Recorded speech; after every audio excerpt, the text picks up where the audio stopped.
Closed captioning of this program is underwritten by the Office of Self-Determination and Constitutional Development of UVI.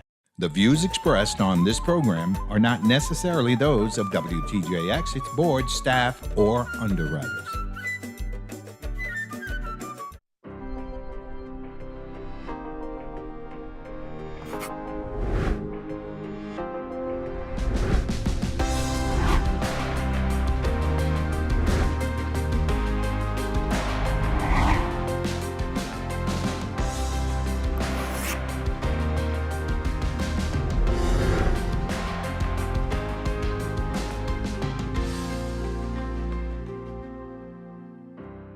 Good day and welcome to the League of Women Voters Meet the Candidates Forum, a program produced in collaboration with WTJX TV for well over 35 years.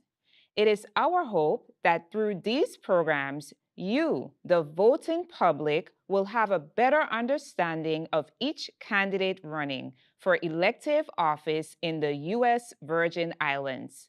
We invite you to look at all our programs for the 2024 election year right here on WTJX TV with candidates seeking office as a senator in the 36th legislature or as delegates for the Constitutional Convention.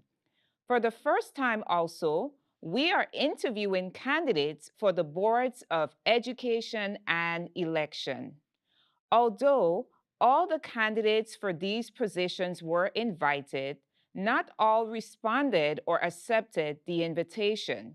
We are delighted to have here today 3 candidates running for the position of delegates for the Constitutional Convention in the St. Thomas St. John District.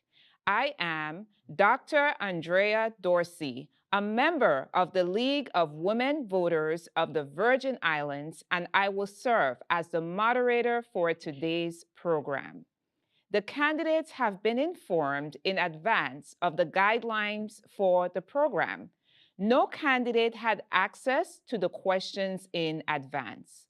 The first responder to each question will be rotated among the participants. Timing of a question will be announced in advance. Any comment directed specifically at a participant by another participant will be followed by a rebuttal of 60 seconds.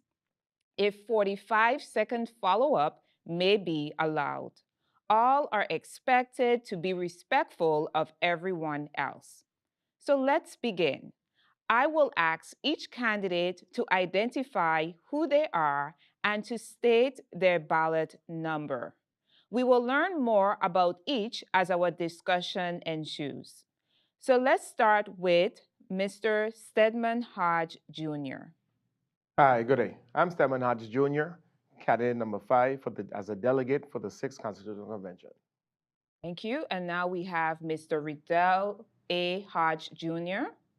Good day, everybody. My name is Riddell A. Hodge Jr. I'm ballot number 6 candidate for the 6th Constitutional Convention of the U.S. Virgin Islands. Thank you. And now we have Mr. Arturo Watlington Jr. Hi, good day. My name is Arturo Watlington Jr. I've been told that my ballot number is number 4. Thank you. So let's start with Mr. Watlington on the very first question. What motivated you to become a delegate for the 6th Constitutional Convention? Now, please note, each of you will have 60 seconds to respond to this question. Mr. Watlington. Well, this is the 3rd time I'm actually a candidate for the Constitutional Convention of the Virgin Islands, the Constitution for the Virgin Islands. As a young person coming out of law school, I attempted to run for the 4th Constitutional Convention, and due to some technicality, I was not on that convention. I was a member on the 5th Constitutional Convention, and I believe that it's important to have a constitution for the Virgin Islands, and thus I have petitioned to be a delegate for the 6th Constitutional Convention, which I believe in political status and political independence is very important. And it's important that we do have a constitution for the U.S. Virgin Islands. Thank you, Mr. Watlington. Mr. Rudell A. Hodge, Jr. The reason why I petitioned to be on the ballot for this election is a couple things. One is paying it forward. I think my experiences with JSA, Junior Statesman of America, close up in my high school career really aligned me to like a political focused future. And then just my research, it was very interesting to learn while I was in college that the Virgin Islands does not have a constitution when basically every other state and slash or territory has one, and also understand that the last convention happened when I was in high school, and this will be the first time that it's happening since. I just saw the opportunity to be able to give to the Virgin Islands, bring my knowledge. I'm also a lawyer. I study political philosophy, so it does align with my core interests and hobbies and passions. Thank you so much, Mr. Hodge and Mr. Stedman Hodge, Jr. All right, thank you. I actually served on the Fifth Constitutional Convention, and that was my first time being elected to any type of public office. To be a member of the convention is also pretty much is nonpartisan, so there's no political affiliations that are involved. The territory does not have a constitution. We're guided right now. We have the Organic Act. We were able to draft a document in the fifth, complete the document, voted on the corrections for all the required amendments, but it was not forwarded at that time to be approved or eventually to be ratified by the people of the Virgin Islands. It is needed, it is necessary for us to have, for all the people of the territory to have a real interest in our path forward so that we can truly be organized as a territory. And yes, and my time is up. Thank you. Thank you, Mr. Hodge. As you have alluded to previous constitutional conventions, the next question would be, were any of you a delegate in any previous constitutional conventions? If so, why do you think the process did not end with a congressionally approved document? So I'd like to start with Mr. Watlington. Very interesting. Well, we had some of the most brilliant minds and politicians on the Fifth Constitutional Convention. It was large, 36 members, I believe. And the major downfall was one, the formation of a minority and a minority. Number two, the insistence on some of the people in the majority to maintain a native definition and give native rights to individuals who were born in the Virgin Islands, which is something that will never meet US constitutional muster. So those two items created a problem that caused the Constitution to fail. We were given an opportunity to correct it at a ultimatum meeting, and it didn't happen. Thank you, Mr. Watlington. I would also like to extend to Mr. Rudell A. Hodge, Jr. Once again, you have 60 seconds to respond to this question. So I was not part of any previous constitutional conventions. Like I said, the last one that I know of was in 2009. I was still a freshman in high school. And to my knowledge, based on what Mr. Waterton just stated, they had clauses in there that wouldn't, necessarily be allowed under the U.S. system. Also, there was typos that needed to be corrected. So those are some of the issues that caused the last convention to fail. Thank you, Mr. Hodge. And Mr. Stedman Hodge, Jr., you have 60 seconds. All right, thank you. As a member of the Fifth Constitutional Convention, yes, there was a majority and a minority. Everyone was still able to participate in every debate that we had, the various committees that we had, everyone participated. I do agree that we had 9 amendments that needed to be made. One of the biggest challenges is that the current governor at that time did not forward the document. Yes, we had in the document that it would have been a native-born Virgin Anna would have been governor, so that would have also excluded even a descendant thereof. Um, and I am going to agree that it was a challenge, and that's why we were not successful. And and hopefully this Constitutional Convention will be to address those issues. Thank you for your responses. The next question is, what, in your opinion, could be done to increase the chances for success of this convention, and what role would you possibly would like to play in this? And we're going to start with Mr. Stedman Hodge Jr. You have 60 seconds. Yes, thanks for the question. I think what we have to really look at in doing things differently is right now we are budgeted for 300,000. That came in two different appropriations through the legislature of the Virgin Islands. To have that budget, knowing that we have to manage that budget within a timeline, establishing an actual schedule that lasts 9 months. Historically, every convention has actually went cutting it close to that 1 year period. So there are a lot of different factors that we must put in place in order for it to be successful. Thank you. Thank you, Mr. Hodge. We're going to move to Mr. Rudell Hodge Jr. So for this constitutional convention, I think technology is going to be one of the biggest factors. I believe in 2009, this is still the earliest part of the internet where we would not be able to do as much comparative research. There's a lot more tools available to us now in this present day and age, which will allow us to, correct and address a lot of the issues from the previous constitutional drafts, and thus being a smaller group. All right, 15 people is a lot less ideas and egos to feed, and it will be allowing us to be able to create this document that is going to usher in a new era for the Virgin Islands. Thank you, Mr. Hodge. Mr. Watlington. I think the most important element for us to come to some fruition with a constitution for the U.S. Virgin Islands is the participation of the people of the Virgin Islands.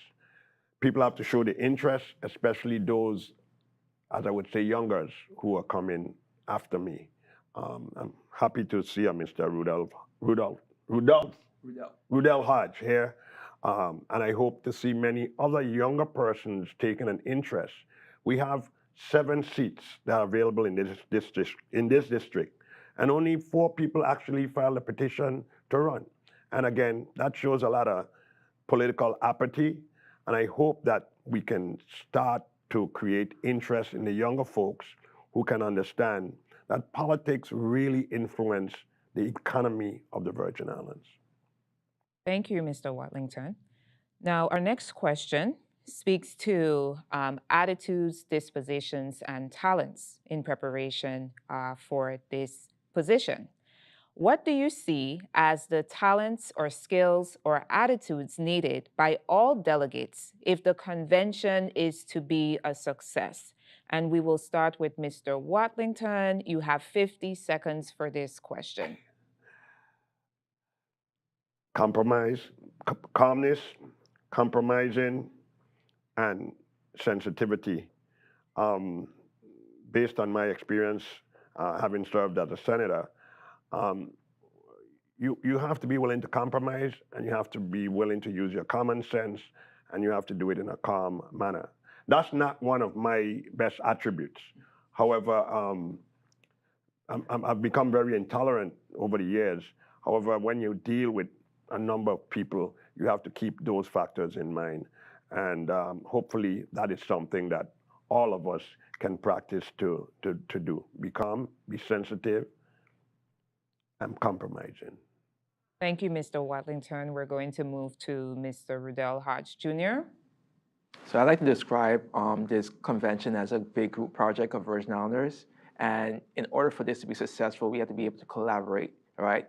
Some of the things he stated, such as being calm, being able to compromise, be able to be critical thinkers, are necessary tools in order to be able to get a good project done at the end of this convention.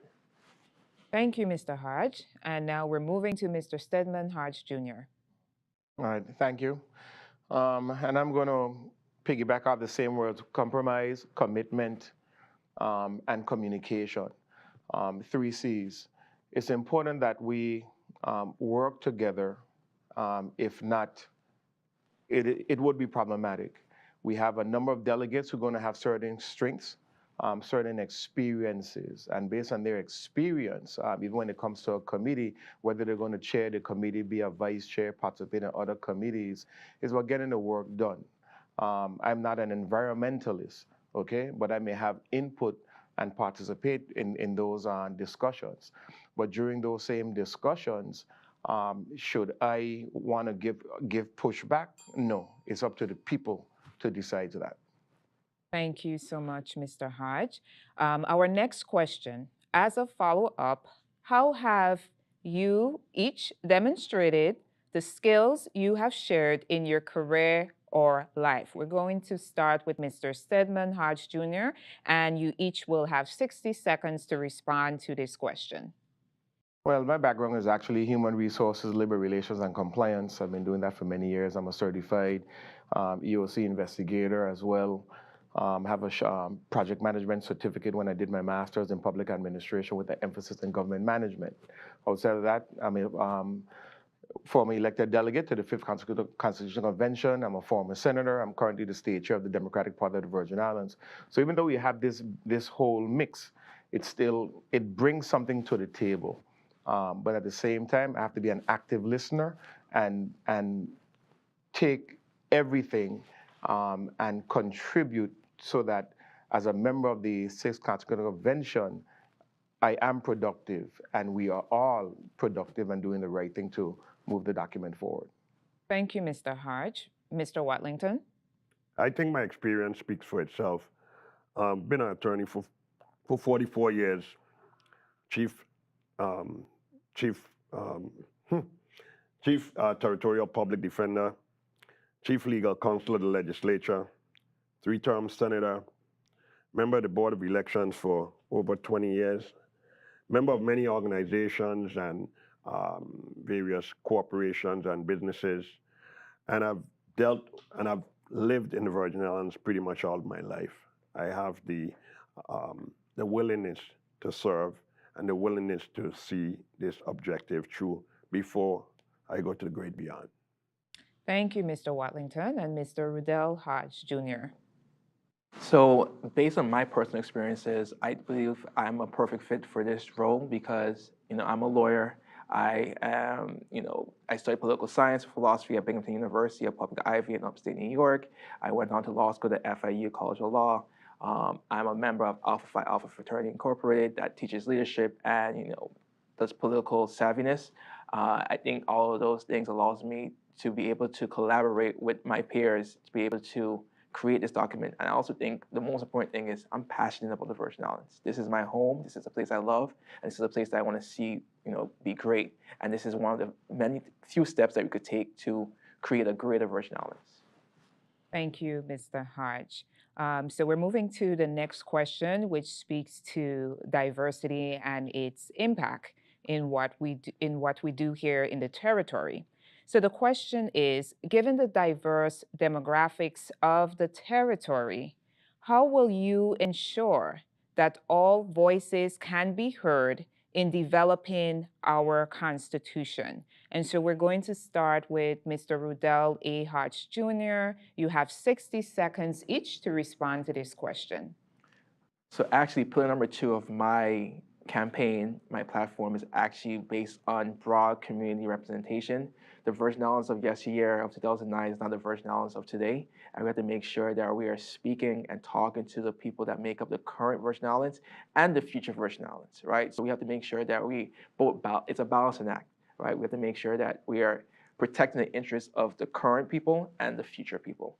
I do believe that we should have a lot of different, community outreach events, a lot of community input, a lot of people to give their thoughts and opinions on different things that this Constitution Convention will be doing over the course of the period of time that we have to draft this document.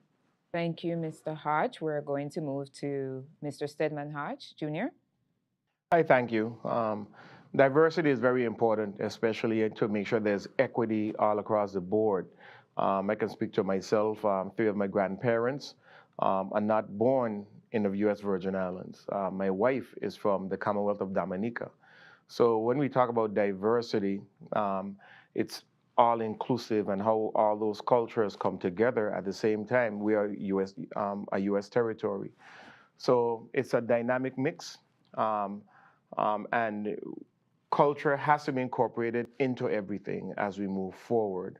At the same time, getting the right information into the document that will be presented to the public for their approval and more or less their sign off.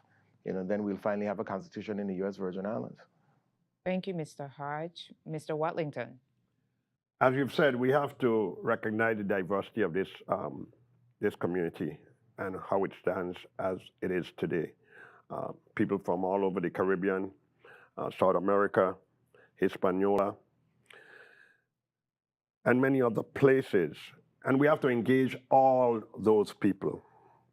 Not because I am a 3 or 4 generation native that do we believe or should we believe that that's who makes the decisions. We have to include the youth. I've always been in favor of reducing the age, eligibility age for those people to ratify something that's important in the Constitution to individuals 16 years and up, rather than 18 and up. Because we have to get to the future. And if we don't get to the future, we've lost it. Thank you, Mr. Watlington. Now, there are so many different issues and factors that can be addressed within our Constitution. I would like to offer the opportunity for you to discuss, as the next question, what are key issues that you would like to see that should be addressed in our Constitution. And we're going to start with Mr. Watlington, and be reminded that you have 60 seconds to respond to this question. One of the things that I've noticed is the watering down of the district representation and how we elect people in our legislature. I think even though I've served, I realize there's no continuity once you are elected. You come right back out in 2 years and you run against those that you sit with to determine policy. I think we need to change the way that we elect our district representatives. I think we need to change the way that we have our election system operating. Those are the 2 key elements that I would be focusing on, so that we can have, by your constitution, you can do that, rather than through legislation that has not been effective. Thank you, Mr. Watlington. We're going to move to Mr. Rudell Hodge Jr. So I echo some of the thoughts of Mr. Watlington. I believe that, with this Constitution, we are able to really create the fundamental level of the Virgin Islands, right? I think something that should be important is the ability for the people to vote for our Attorney General. I think also making sure that we have protections for the environment, protection of our rights, protections for Virgin Islanders in this Constitution to the levels that we can afford in a U.S. system is necessary. And just making sure that we have a document that is easily understandable by the normal, regular Virgin Islander. We wanted something that's not in super legal jargon. We want something that anybody can just pick up and read and understand that these are the rights that have been given because I was born here or because I live in this area. Thank you, Mr. Hodge. We're moving to Mr. Stedman Hodge Jr. Yes, I'm also going to piggyback off of Mr. Watlington and Mr. Rudell A. Hodge Jr. When it comes to the election of our officials here in the territory, one of the considerations that I'll be looking at is whether we should have staggered terms, numbered seats, terms extended to 6 years. So that's going to be some great dialogue. Should we elect our Attorney General, okay?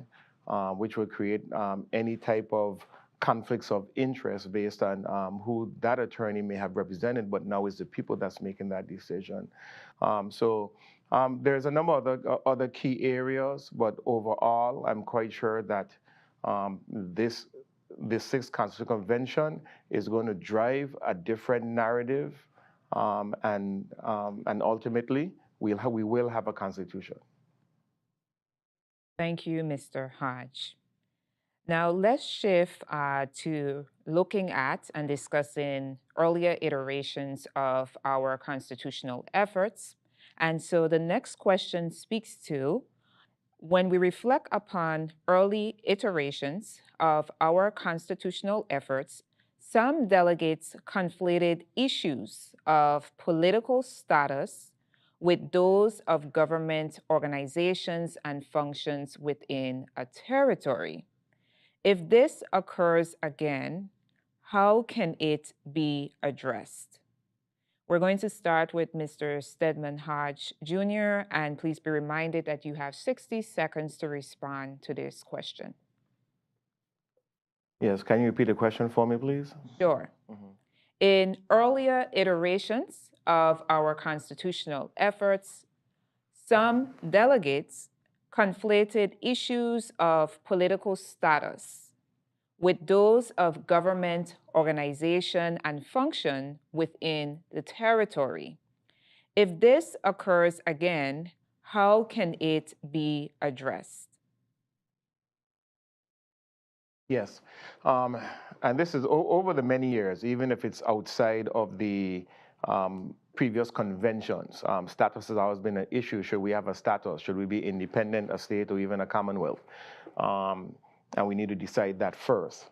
But here we are functioning without defining actual status. And can we be independent right now? The answer is no.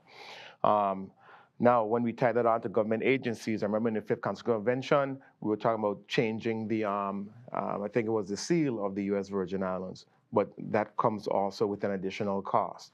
But it's going to take all of us to navigate it properly through, and then, of course, having the right legal counsel to give us guidance, and having those town halls and getting the input from the community is what will drive and change that narrative. Thank you, Mr. Hodge. We're going to move to Mr. Watlington. You really can't stop people from differentiating, or I should say, meshing status with internal political operations. Status has always been an issue. I disagree. Any place can be independent. Whether or not you can be it is economically feasible is a different situation. So we have to understand what our task is. And our task is to work on a document within the framework of the U.S. Constitution. Once we keep our focus on that, I think there should be no problems. However, there are going to be some individuals who are going to willfully create the issue of status, external status, vis-a-vis an internal operating document called a Constitution. Thank you, Mr. Watlington. Mr. Rudell A. Hodge Jr. Yes, I have jotted on here that's focused on the task at hand. As Mr. Watlington alluded to, we are going to be coming together to draft a document. We're not coming together to define status. We're not coming together to debate status right now. I do agree that while we could feasibly be independent, economically right now it doesn't make sense, and we have to get to that point, and this Constitution will allow us to align ourselves to that point. The Constitution is the fundamental legal document of any sovereign state or sovereign territory, and without that, we are just doing ourselves a disservice. So again, focusing on the task at hand, status is very important, but it's not the most important thing that we'll be working on during this political convention. Thank you, Mr. Hodge. The next question. Currently, for an initiative to pass in the Virgin Islands, it must receive 50% plus one of all the eligible voters. This is the highest bar for an initiative to pass in the entire United States. Should this change, why or why not? You have 45 seconds each to respond to this question, and we're going to start with Mr. Rudell A. Hodge Jr. I believe this standard should stay the same. I don't think it should be reduced. I think it's a very fair standard, and it allows us as First Islanders to decide with a majority, especially the majority of voters. We do have an issue in the Virgin Islands where a lot of people are not active voters. That needs to be addressed. I think political education and civics should be reintroduced into the educational system in the Virgin Islands. But it is a standard I think that should stay. Thank you, Mr. Hodge. We're moving to Mr. Stedman Hodge Jr. Yeah, thank you. Balance of scale. So at the end, you have 100%, and if it's 50 on one side, 50 on the other, it's going to be even. So the 50 plus 1 is adequate. I think it should stay. It should not change as it relates to the Constitutional Convention. The people would have the people of that majority will have the opportunity to decide.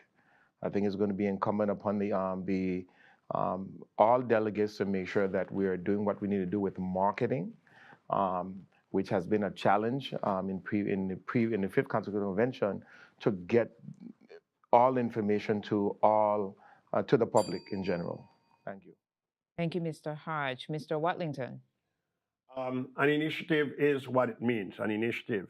And thus, I totally disagree that our current standard is one that should be continued. 50 plus 1 of eligible voters in the Virgin Islands is a very, very tough standard to get to. Sometimes we don't even get 50% of the eligible voters turning out. Just look at the last election for a couple elected positions on the board of elections, the board of education. You had less than 10% voter turnout. So you can't go with the eligible voters. You have to go with the voters who participated in that election when the initiative is put on the ballot. Thank you, Mr. Watlington. So moving to the next question, we will have a discussion around the size of the legislature and its relationship to the population size of our community. So let's talk about the size of the legislature. The size of the legislature has changed since the days of the municipal council. There were proposals for 9, 11, and 15 members. Population size has also changed. Do you think the size of our legislature should be a proportion to population size by looking at population numbers every 10 years using census data? As background information, we have 15 senators for a population of over 100,000.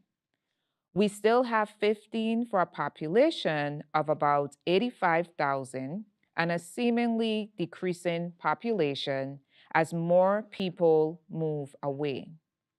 Should this be a discussion, why or why not? You will each have 90 seconds to respond. Please let me know if you would like for me to repeat the question, and we will be starting with Mr. Watlington. No, I'm not for reducing the size of the legislature. I don't believe in decreasing or decentralizing the influence of power. The less individuals involved in decision making makes it a little more easy to be influenced. So I don't see reducing the size of the legislature. I do see creating a system that makes the legislature more responsive to the constituency. Right now, we are not. We are not responsive. We run to win 1 of 7 seats in each district. We have 1 at-large senator who is elected from St. John. If that situation is challenged, it would be something that will be deemed unconstitutional under the U.S. Constitutional based on the 1 man, 1 vote concept. So we need to deal with, I really love the plank that came out of the 5th Constitutional Convention, staggered with some staggered terms, additional at-large senators, and district senators, because then they would become a little bit more um, uh, uh, responsive to the people who elect them. Thank you, Mr. Watlington. Mr. Rudell A. Hodge Jr. So to answer the original question, no, I do not agree with reducing the size of our Senate. I do think what Mr. Watlington explained is when you have less people making decisions, they're way easier to be influenced by outside factors, right? I do agree, though, that we do need to have some type of redistricting, because I do believe that senators should be kind of tied to a specific area of the Virgin Islands, so they could have direct responsiveness to the constituents versus just an umbrella. I'm trying to run for one of these 7 spots. That will also create, again, a more connections between the elected official and the constituents, and it also allows you to go to the person that really can address your core issues and your concerns. It would be amazing to have a senator that's directly responsible for downtown Charlotte Amalie, for somebody for the countryside, somebody for Bordeaux, versus just this, umbrella of these 7 people trying to fix everything, versus specifically I'm responsible for these specific areas, but I'm also going to make sure I'm going to be working on other things while I'm doing this specific role. Thank you, Mr. Hodge, and Mr. Stedman Hodge Jr. Yeah, thank you. I'm actually in support of reduction of the legislature. I'm also in support of districting or having more districts, because it would definitely bring greater accountability from within those districts and or the constituents that are within the districts. Yes, the Fifth Constitutional Convention had a great process. As a matter of fact, I can go back to last year or 2 years ago. There was a petition. To change the structure of the legislature by adding more additional at-large seats. But it would not have worked because we still have a unicameral government or unicameral legislature. But during the talks and the discussions, it is going to happen. It's going to take place, but it's how we move forward to try to get it done. But I am in support of districting and reducing the size of the legislature, because per capita is too many. And not to say that we're comparing to other districts, but per capita, 100,000 people. If I have a concern, it's going to be that we need to pay close attention to gentrification if we had to go with districting and how that graphic is going to look like. Thank you. Thank you, Mr. Hodge. Mr. Watlington or Mr. Rudell A. Hodge Jr., would you like to respond based on the information that Mr. Stedman Hodge suggested? Yes, I don't see the. I can't agree with ever reducing the influence of 15 to 9. When we centralize power, it creates more confusion. Decentralization of power gives more accountability and more power to the people. You have a more representative group. 9 people representing, creating, or utilizing that power does not, in fact, help. I shouldn't say it doesn't help. I believe, again, centralizing power is to me is a bad political process, just like having a dictator. We say ultimate power corrupts. Well, absolute power corrupts. And the less people making decisions, to me, is problematic. Mr. Rudell A. Hodge Jr., please be reminded that you have 60 seconds if you would like to respond. So I would like to respond. I agree. I do think reduction is not in the best interest in the Virgin Islands, again, because you will be able to influence things the influence that a smaller group of people would have, such as the number 9. I don't know what number Mr. Hodge would suggest with the number for senators for the entirety of the territory. But a reduction in that number would, give credence to corruption, give credence to increase, influence by certain groups, and that would be problematic for the Virgin Islands, which is currently experiencing the beginning stages of gentrification. And that's something that needs to be addressed. Thank you, Mr. Hodge. Mr. Stedman Hodge Jr., if you would like to respond, you are allowed 45 seconds to do so. Okay, yeah, thank you. I do, at least what I'm enjoying about this forum is that we're engaging in fruitful dialogue, and that is what you want to have as we move forward as members of the Sixth Constitutional Convention. I'm looking at, well, I can only recommend or suggest that we can have 11 delegates. And that would include, 11, and 3 of those would have been at large, one from St. John, one St. Thomas, and also one from St. Croix, which gives additional equity. But everything comes down to a vote, at the appropriate time. So I'll be looking forward to engaging in that dialogue. Thank you.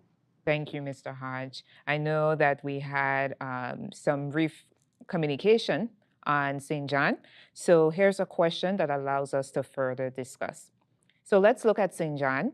Even though there is an at-large senator from St. John, some citizens there still feel underrepresented in the legislature. What ideas could you bring to a discussion on this during this convention? You have 60 seconds each to respond, and we're going to start with Mr. Stedman Hodge Jr. All right, as it relates to St. John, I think if we want to take a real deep dive, then we can look at the Department of the Interior, okay? And that's where we can look at, for those families who have an issue with property rights on St. John, where even the property taxes that they're paying is higher because, let's say, someone built a hotel within that general area, et cetera. So these are things that can be addressed and can be discussed through the delegation. Additionally, when we look at when we have a natural disaster like a hurricane, it takes St. John longer for recovery. So what can we look at so that they can have their, trying to remember the word, their own substation? Okay, so these are some of the really hard discussions that needs to take place. Thank you. Thank you, Mr. Hodge. We're going to turn to Mr. Watlington. I don't believe St. John that this is a different political district, and I don't believe that St. John should have a specific representative as such. St. Thomas, St. John is a legal political district. We are separated by 12 miles of water. That's not very far. And it just means that the people of St. John needs to become more politically involved in the St. Thomas, St. John district, rather than limiting themselves to St. John, such as running in the St. Thomas, St. John district. There's nothing prevents a St. Johnian, and there are not many born St. Johnians. I mean, many of the people live on St. John may have been born elsewhere, St. Thomas, Tortola, elsewhere. And it's Thank you, Mr. Watlington. And so we're going to turn to Mr. Riddell A. Hodge Jr. So again, I think, thank you for the question. I think the issue with St. John, again, is the size. Again, it's the political apathy and the political experience of the people in St. John, allowing them to just become more politically aware. As Mr. Watlington stated, there's always a possibility for St. Johnnians to run on the St. Thomas, St. John senatorial race, not just for the senator at large for St. John.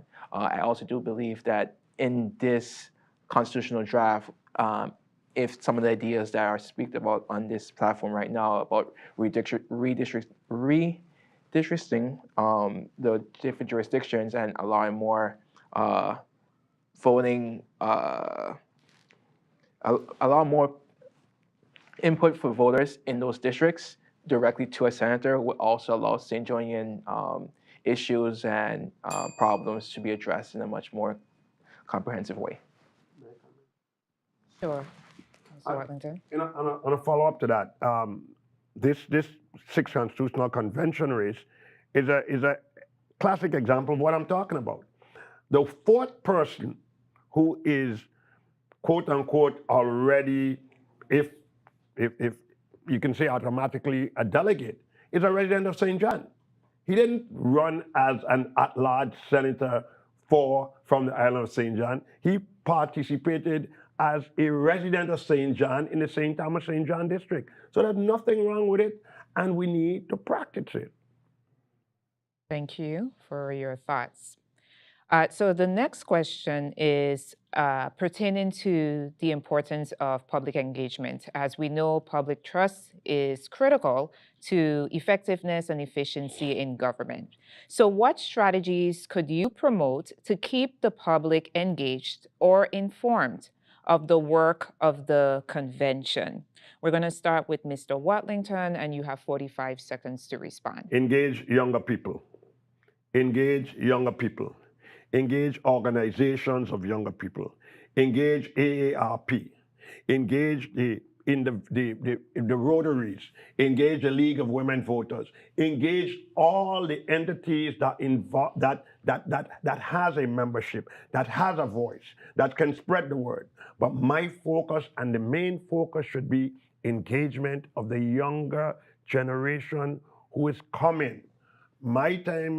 Most of my time has already been spent, and it's time for younger ones to be participatory, to make sure that their children are taken care of. Thank you, Mr. Watlington. Mr. Rudell A. Hodge Jr. So for this convention to capture the public interest, we need to have scheduled updates. So updating the community about the status of what's going on in the convention. And it does need to be scheduled. If it's twice a month, once a month during the duration of the convention, that will be very powerful and allow the constituents of the territory to understand what's going on. And it will allow people that might support or have issues with certain things to be able to voice their concerns at an appropriate time in the process. Two, I think social media campaign is very powerful in this day and age, right? Making sure that we post on the internet and allow people to see it and allow it to be live on forever on a social media platform is very important. And last but not least, TV and radio, making sure that we are publicizing the information on TV and radio. Thank you, Mr. Hodge. Mr. Stedman Hodge Jr. Yeah, thank you. I think it's really important that, matter of fact, let me go this direction. We have a budget right now of $300,000. It is not sufficient for the Constitutional Convention. By having that plan, marketing plan, having those things in place and already in place even prior to, that's forward thinking. Then requesting an additional appropriation so we can do the proper marketing. We've never been able to get the message out properly. I'll keep on beating and emphasizing that. Then, of course, using all, as alluding to my colleagues here, getting the word out, getting that message out, okay, especially to the young folks and the next generation, because we have to pass on that torch and pass on that mantle. Thank you. Thank you, Mr. Hodge. So as our final question, I would like to invite each of you to address any other topic of concern that you may have an interest in, along with your strategy for addressing this topic. So we're going to start with Mr. Rudell A. Hodge Jr. So again, one of the biggest things that I want to address in this Constitutional Convention is making sure that we are focusing and advocating for future generations. I'm trying my best to put myself at a position at the table to advocate for the millennials, the Gen Zers, and the future generations, and make sure that diverse knowledge that exists today still exists in the future and still it's beneficial for us. We have a lot of issue of brain drain in the territory, and this Constitution has a could have the ability to kind of start that foundation of creating the new Virgin Islands that is able for us to live, survive, flourish, prosper, and create a better place for us to live. Thank you, Mr. Hodge. Let's move to Mr. Stedman Hodge Jr. Hi, thank you. For me, it's, and previous conventions have created their own document from bottom up. I think more so, and I think even for me as a former delegate and with my experience, is that we use, and recommendation is to use an existing document. And by using an existing document, we actually shorten our timeline and we get that out to the public and hold the town halls and the forums so that we can ensure that we get this constitution. And the people of the U.S. territory are going to support it. That's all I have to share. Thank you. Thank you, Mr. Hodge. Mr. Watlington. Increasing the concept of democracy, and how you can increase the concept of democracy is by creating additional or important elected offices. Mr. Attorney Rudell Hodge indicated electing your Attorney General, electing your clerk of the court, electing judges if necessary, giving the people more say in their government. I believe one of the main things that we need to do is identify what the election system is. Is it an independent branch of the government? What is it? You have to create an election system that makes it accountable to the people and to expand the concept of democracy. Power by the people, for the people. Thank you for your thoughts. Now we are moving into our closing. Each candidate will have 60 seconds to share your closing statements, and please be sure to include why your presence would be significant to be part of this moment in terms of speaking to voters making the wise choice of allowing and affording you the opportunity to be part of this convention. You each would be granted 60 seconds to do so. We're going to start with Mr. Rudell A. Hodge Jr. Good day again. My name is Rudell A. Hodge Jr. As a dedicated lawyer, small business owner, and advocate for reverse government, I, Rudell Hodge Jr., am committed to leading the charge in creating a comprehensive and inclusive constitution for the U.S. Virgin Islands. My campaign for delegate for the 6th Constitutional Convention is driven by the principle of transparency, integrity, and proactive leadership, ensuring that the voice of our community shapes the foundation of our governance, right? So, again, vote Rudell A. Hodge Jr., ballot number 6 for the 6th Constitutional Convention of the U.S. Virgin Islands. Thank you, Mr. Hodge. Mr. Stedman Hodge Jr. Yes, on November 5th, I'm asking for your vote to be a delegate for the 6th Constitutional Convention. I'm passionate about the process. I've lived it, I've been in it, and still in it. I am your public servant, not only as a member of the Virgin Islands National Guard, but through various organizations that I am affiliated with, whether it was NAMI, Omega Psi Phi Fraternity, and others. There's a lot of work to do. Not everyone is willing to stand up and represent the people. But here it is. We're in true need of a constitution here in the U.S. Virgin Islands. And I'm asking for your vote on November 6th to make a difference. Thank you. Thank you, Mr. Hodge. Mr. Watlington. I think most people who may be viewing this program knows who I am and what I stand for. One of my main concerns is making sure that we get some additional interested individuals on this constitutional convention from the St. Thomas St. John district. Educated, young, interested persons who understand the concept of democracy, who understand the power of the people, who understands the power of the vote, who understands that it is important to have an instrument that determines your political stability. And that is what a constitution does. So I'm not here to say, vote Arturo Watley on number 4 on your ballot. I'm saying that we need to be involved in the process so that people can, in fact, be satisfied with what we have. Thank you, candidates, for sharing with us today. A very insightful and fruitful discussion. So we want to thank you, candidates and viewers, and thank you, WTJX TV and staff, for today's program. The League of Women Voters hopes this program has helped with you, the voter, in understanding of the candidates and in so doing, inform your vote in November. The League reminds you that your vote determines the future of the Virgin Islands.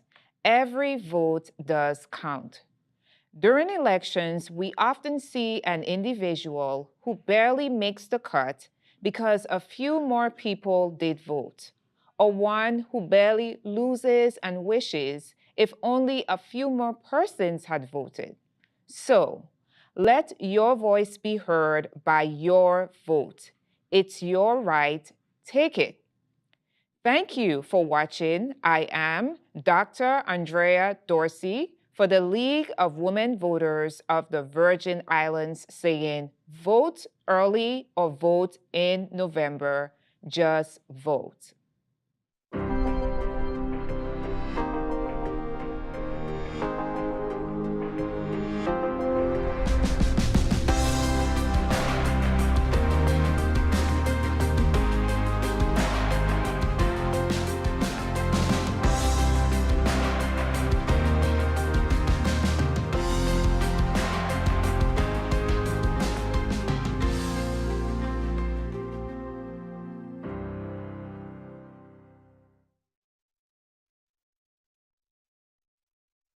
The views expressed on this program are not necessarily those of WTJX, its board, staff, or underwriters. Closed captioning of this program was underwritten by the Office of Self-Determination and Constitutional Development of UVI.